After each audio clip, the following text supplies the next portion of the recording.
ان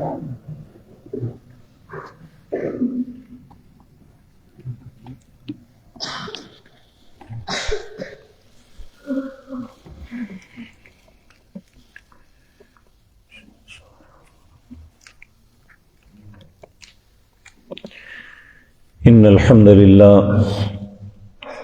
والصلاة والسلام على اشرف الانبیاء وعلى آلہ واصحابہ من وعلا اما بعد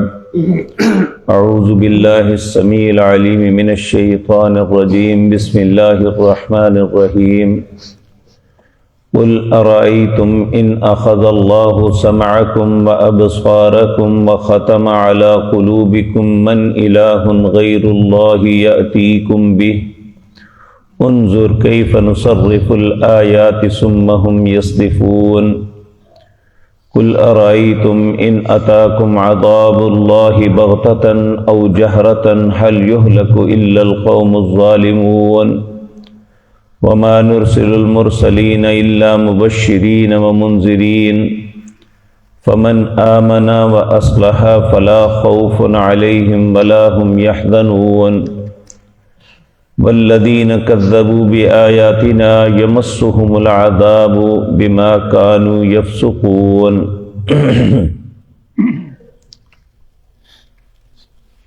حضرات محترم،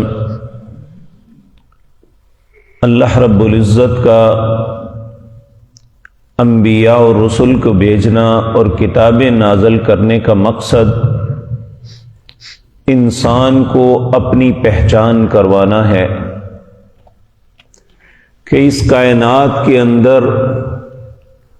جو بھی تصرفات ہوتے ہیں اللہ کی ذات کے علاوہ کوئی نہیں کر سکتا۔ اور اللہ رب العزت قرآن کریم کے اندر بے شمار چیلنج دیتے ہیں، اگر میں ایسا کر دوں تو کون ہے دنیا میں جو اس سے منع کر سکے یا اس سے تمہیں چھڑا سکے۔ کل کی مجلس میں بھی یہ بات عرض کی تھی کہ یہ اللہ رب العزت کی طرف سے بہت بڑا چیلنج ہے۔ وَإِن يَمْسَسْكَ اللَّهُ بِضُرٍّ فَلَا كَاشِفَ لَهُ إِلَّا هُوَ، اگر اللہ کسی کو تکلیف میں مبتلا کر دے تو اللہ کی ذات کے علاوہ اس مصیبت سے اسے کوئی نہیں نکال سکتا۔ وَإِن يُرِدْكَ بِخَيْرٍ فَلَا رَادَّ لِفَضْلِهِ، اگر اس اللہ کسی کو خیر بھلائی اور اپنا فضل عطا کرنا چاہے، دنیا کی ساری قوتیں بھی مل جائیں تو اللہ کے فضل کو اس سے نہیں روک سکتے۔ تو جب یہ بات انسان کی سمجھ میں آ جائے تو پھر اللہ کے ساتھ کوئی کسی کو شریک نہیں بنا سکتا۔ لیکن انسانوں کی بدقسمتی ہے کہ جس مالک نے اسے پیدا کیا، جو اسے روزی دیتا ہے، جس کی زمین پہ رہتا ہے اور جس کی وجہ سے زندہ ہے، یہ اسے ہی فراموش کر کے اوروں کو اپنا مشکل کشا حاجت روا سمجھ لیتا ہے۔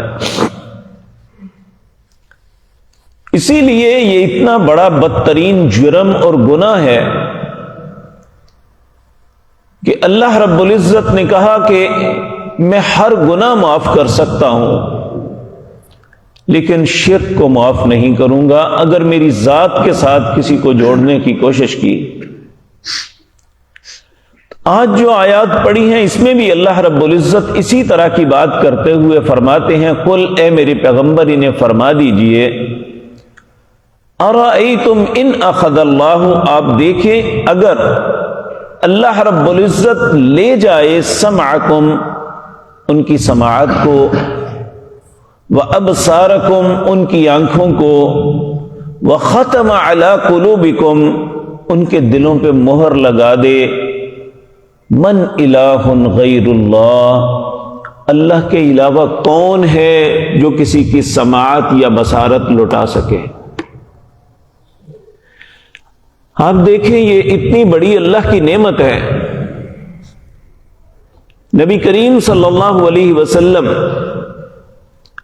اللہ کی ذات کے بعد جنہیں سب سے زیادہ فضیلت اور عزت ملی ہے، وہ بھی ان باتوں پہ اللہ رب العزت سے التجا کیا کرتے تھے، اللہم عافنی فی سمعی، اللہم عافنی فی بصری، اے اللہ میری سماعت اور بصارت کو عافیت دینا۔ یعنی یہ انسان کے اپنے اختیار میں نہیں کہ وہ خود سن سکے، یہ انسان کا اپنے اختیار نہیں کہ وہ دیکھ سکے، یہ اللہ رب العزت کا ہم پہ احسان ہے کہ میں آپ کو دیکھ رہا ہوں، آپ مجھے دیکھ رہے ہیں۔ وگرنہ ہمارے کتنے ہی بھائی ایسے ہیں کہ جن کی آنکھیں تو موجود ہیں لیکن دیکھنے کی قوت اللہ نے سلب کر لی، ان کے کان تو موجود ہیں لیکن سماعت کی قوت کو سلب کر لیا۔ آپ دنیا کے کسی ڈاکٹر کے پاس چلے جائیں کہ اس کی قوت سماعت نہیں ہے، آپ ٹھیک کر دیں تو وہ نہیں کر سکے گا۔ یہ بیچارہ نابینا ہے، آپ اس کی بصارت لٹا دیں نہیں لٹا سکے گا۔ تو یہی بات اللہ سمجھا رہے ہیں مجھے اور آپ کو کہ اگر میں ان اخذ اللہ سمعکم وابصارکم، اگر میں تمہاری سماعت سننے کی قوت وابصارکم تمہاری دیکھنے کی قوت یہ سلب کر لوں، وختم علی قلوبکم میں دلوں پہ مہر لگا دوں کہ سمجھ ہی نہیں آئے بات کی، من الہ غیر اللہ، اللہ کے علاوہ کون سا الہ ہے جو تمہیں یہ چیزیں لٹا دے، یاتیکم تمہیں دے دے، انظر، پھر اللہ کہتے ہیں دیکھو، کیف نصرف الآیات، کس طرح اللہ پھیر پھیر کے باتیں مثالیں سمجھا رہے ہیں، وہم یصفون، لیکن ہم ہیں کہ اپنی ضد پہ اڑے ہوئے ہیں۔ پھر اللہ فرماتے ہیں قل ارأیتم ان آتاکم عذاب اللہ بغتۃ او جہرۃ، آپ انہیں فرما دیجئے اگر تم دیکھو، اگر آئے اللہ کی طرف سے اچانک عذاب، او جہرتن، یا بالکل ظاہراً سامنے دیکھو، حل یہلک الا القوم الظالمون، کیا ظالموں کے علاوہ بھی کسی کی ہلاکت ہے اس میں؟ یہ اللہ کی سنت اور طریقہ ہے کہ جب اللہ کسی قوم کو عذاب میں مبتلا کرتا ہے تو پہلے رسولوں اور اہل ایمان کو نکال لیتے ہیں۔ نبی کریم صلی اللہ علیہ وسلم کے متعلق ابو جہل نے ایک بہت بڑی بات، بیت اللہ میں آیا اور اللہ کے گھر کے ساتھ چمٹ کے کہنے لگا اللہم ان کان ھذا ھو الحق من عندک فامطر علینا حجارۃ من السماء، اے اللہ یہ محمد صلی اللہ علیہ وسلم جو کہتے ہیں اگر حق ہے تو ہم پہ پتھروں کی بارش برسا۔ تو اللہ نے جواب میں آیتیں اتاری وما کان اللہ لیعذبہم وانت فیہم، اے میرے پاک پیغمبر جب تک آپ ان میں موجود ہیں میں عذاب نہیں کروں گا۔ تو عذاب سے پہلے اہل ایمان کو اللہ نکالتے ہیں، عذاب صرف ظالموں پہ آتا ہے۔ حل یہلک الا القوم الظالمون، پھر اللہ فرماتے ہیں وما نرسل المرسلین الا مبشرین ومنذرین، اور نہیں ہم نے بھیجے رسول مگر وہ خوشخبری دینے والے اور ڈرانے والے ہیں۔ کوئی جو اچھے کام کرتا ہے ان کے لیے خوشخبریاں ہیں، جو بغاوت اور سرکشی کرتا ہے، کفر اور شرک اور بدعت کا ارتکاب کرتا ہے، ان کے لیے ڈراوے ہیں۔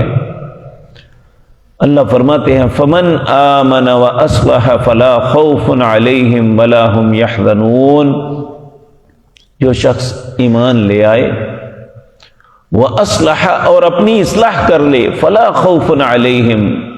اس پہ کوئی خوف نہیں ہوگا، ولا هم يحزنون اور نہ کسی غم میں مبتلا ہوں گے، نہ دنیا میں نہ آخرت میں۔ اللہ ہمارا نصیب بھی ایسا کر دے۔ پھر فرمایا والذین کذبوا بآیاتنا، وہ لوگ جو ہماری آیات کو جھٹلا دیتے ہیں، نہیں مانتے، یمسہم العذاب، انہیں ضرور عذاب چمٹے گا، بما کانوا یفسقون، جو وہ فسق گناہ کرتے ہیں، ان گناہوں کے سبب انہیں ضرور عذاب پہنچے گا۔ العیاذ باللہ، اللہ ہم سب کو گناہوں سے محفوظ رکھے اور اپنے عذابوں سے بھی بچا کے رکھے۔